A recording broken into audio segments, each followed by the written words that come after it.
ചോദിച്ചോട്ടെ? ചോദിച്ചോളൂ. അപ്പൊ ഈ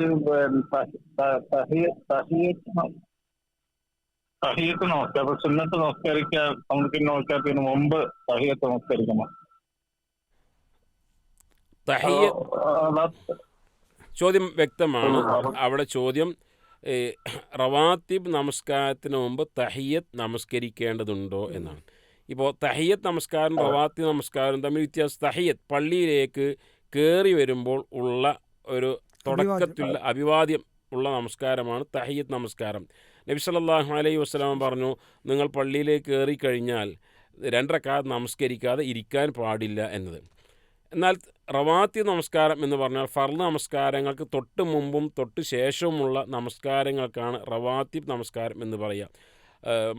സുബഹി നമസ്കാരത്തിന് മുമ്പ് 2 റക്അത്ത്, ളുഹർ നമസ്കാരത്തിന് മുമ്പ് 2 റക്അത്തോ അല്ലെങ്കിൽ 4 റക്അത്തോ, അല്ലെങ്കിൽ ളുഹർ നമസ്കാരത്തിന് ശേഷം ഇതേപോലെ 2 റക്അത്ത് 4 റക്അത്തോ, മഗ്രിബ് നമസ്കാരത്തിന് ശേഷം 2, ഇശാ നമസ്കാരത്തിന് ശേഷം 2. ഇതിനാണ് റവാത്തിബ് നമസ്കാരം എന്ന് പറയുക. ഒരാൾ 10 റക്അത്ത് നമസ്കരിക്കുകയാണെങ്കിൽ അല്ലാഹു സുബ്ഹാനഹു വ തആല സ്വർഗത്തിൽ ഒരു ഭവനം നൽകാം എന്നൊക്കെ ഹദീസുകൾ കാണുവാൻ സാധിക്കും.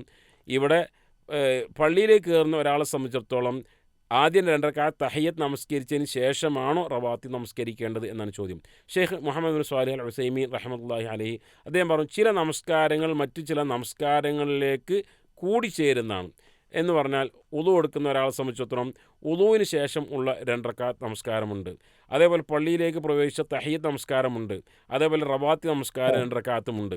അപ്പോൾ ഒരാൾ ഉളു എടുത്ത ഒരാളെ സംബന്ധിച്ചിടത്തോളം ഈ 3 നിയ്യത്തുകളും വെച്ചുകൊണ്ട് 2 റക്അത്ത് നമസ്കരിച്ചാലും അത് മതിയാവുന്നതാണ് എന്നാണ് ഷെയ്ഖ് സ്വാലിഹ് അൽ ഉസൈമീൻ ആ വിഷയമായി സൂചിപ്പിച്ചിരിക്കുന്നത്.